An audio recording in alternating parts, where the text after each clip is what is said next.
Hey, what's up buddy, welcome back to another Minecraft video. Today, I'm gonna be teaching you how to get all the gold medals in all of the farms. Before I start this video, I just want to say that only 5% of the people participating in the event can get gold medal. Therefore, if everyone does the same thing, the chance of you actually getting the gold medal will be really low. Just because you did what I did and it didn't work, please don't blame me. Alright, so let's start. So as you can see, I participated in a lot of the events and I've gathered a lot of information I can share with you to help you get gold medal. But before we start with the farms, let us start with Anita. Here, Anita, I've talked about this in another video, but you will require a mathematical hoe blueprint, and melon dicer and pumpkin dicer. These two are for melon farms and pumpkin farms, and this is for the other farms which I will be showing you how to craft. So if you go to your farming recipes, go all the way to the end, you'll notice that there are a lot of new hoes, and each farm has its own hoe.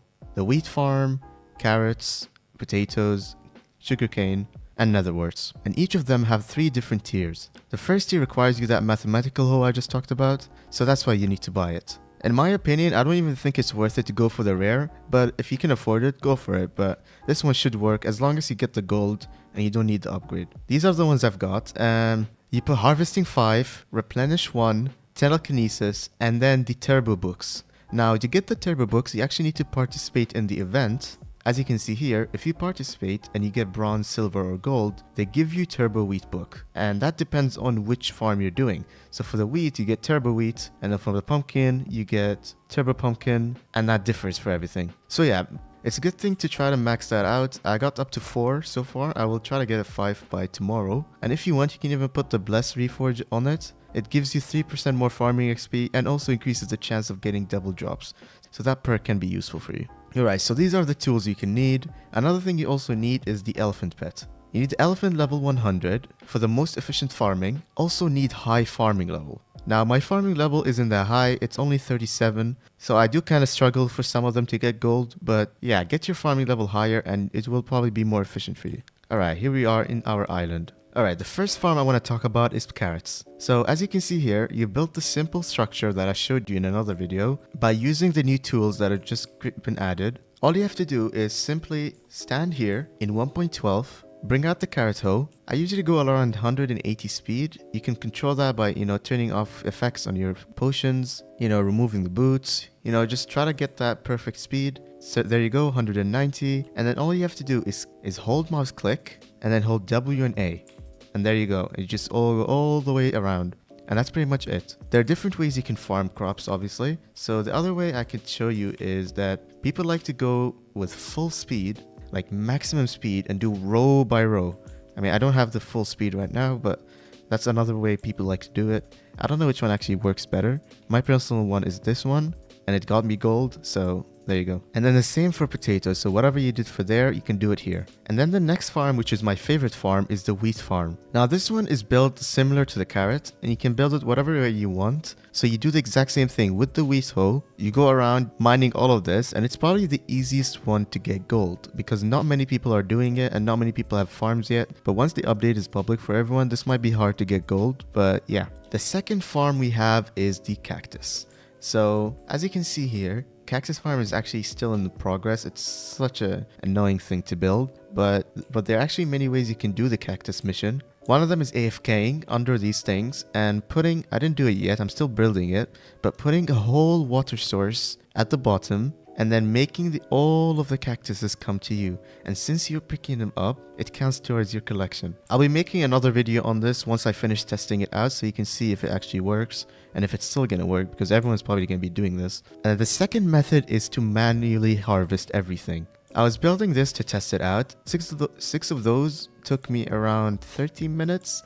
So I was just testing it out, seeing how long it took me. You're probably going to need a Turbo 5 for this one to work. It's not that efficient, but it worked for me once and that's it. I couldn't do it again because more people are actually starting to get better at cactuses. Another way you can do cactus is also by minions. So you can place down tier 7 minions all the way around here next to each other and just go around harvesting all of them. Alright, next up we have pumpkins. Alright, here's my pumpkin farm. I built this pretty much like a year ago. I feel like everyone already know how this one works. You should probably get around 170 speed while breaking diagonally. So this is not enchanted yet, but I'm just going to use it for the purpose of this right now. But yeah, you break it diagonally like this and get around. But yeah, around 270 speed, and you just go break all the way. You do need the enchants. The enchants are a really important part of this. Also, you know, high farming, high level pets. If you want to know how many layers you need of pumpkins, I'll say 1.3 layers, if that makes sense. So close to 1.5 layers. The next farm we have is the netherwort. So this farm is pretty much built the same way as the carrots. Instead, there is no water source and there's also no light. You don't need any light for this one. I put it down just for me, but yeah, there you go. You have the same amount of speed. You just go around here and just break.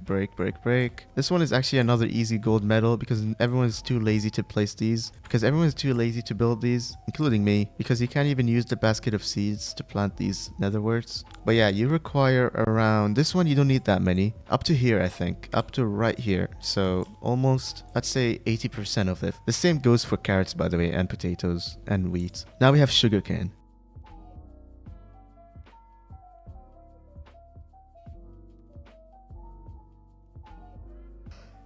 Finally. Oh my god, that took forever.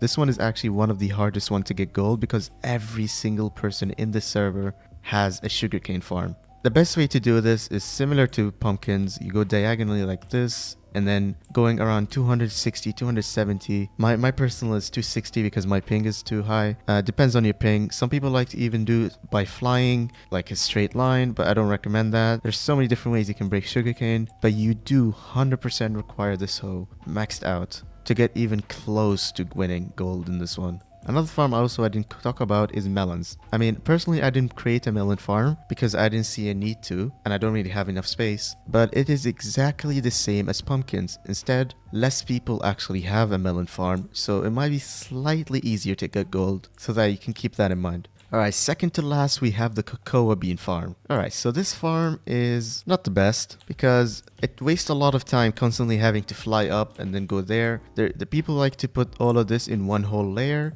but it took a lot of space and I didn't have that much space, so I just used this. For the whole event, you're probably going to need around, so one more of this in the other side and it should be enough for the whole event. But like I said, you do need the turbo books for the cocoa beans to work because a lot of people already have cocoa bean farms. Since it was the easiest farm to build for early game players, I'm still building mine, as you can see. A good tip I could tell you is do not use the cocoa chopper. It is a waste of money because you know what's annoying about this thing is if you break, it says it replants cocoa blocks, but the thing is it only replants it if you break a fully grown one. So this is fully grown, it replants it. If I break this, it doesn't replant it, and it is so annoying because sometimes I get a double hit and I instantly break it, and it's just, yeah, there you go. Keep that in mind, don't buy this. And now finally we have the mushroom farm. Building this farm was kind of annoying because you can't really use the builder wand, but we finally did it. If you want to know how I built this farm, you can check out Sweet Booty. Just search up Hypixel mushroom or something, you'll probably find it. But yeah, this is the design I've been using. All you have to do is run in a straight line while breaking and then go all around. I say the only issue with this farm is it requires a long time for these mushrooms to grow, and if there's like 2 events back to back for mushrooms, I don't think they're gonna be fully grown. Also, another thing is, not only is building annoying, you actually require 2 layers for this to be efficient. You actually require 2 layers to farm during the whole event. I still didn't build 2 layers, but I already tested that out. This method can work for gold. One thing you have to remember that there is no special hole for this one, so I recommend using your highest rarity and then just putting the turbo mushroom enchant on this. Same goes for the cactuses, and I think that is all the farms. There you go. Anyways, I hope you guys enjoyed this video. If you have any questions, let me know in the comment section below. Honestly, there is no secret trick for any of these gold medals. It's all about work and all about your skill level and your pet level. What matters most other than that is also farming everything efficiently. So I hope that helped you understanding how to farm each crop. Don't get me wrong, there are so many different ways you can harvest all of these crops. So choose whatever fits you best. Test around. Anyways, I hope you guys enjoyed this video and I'll see you guys next time. Bye.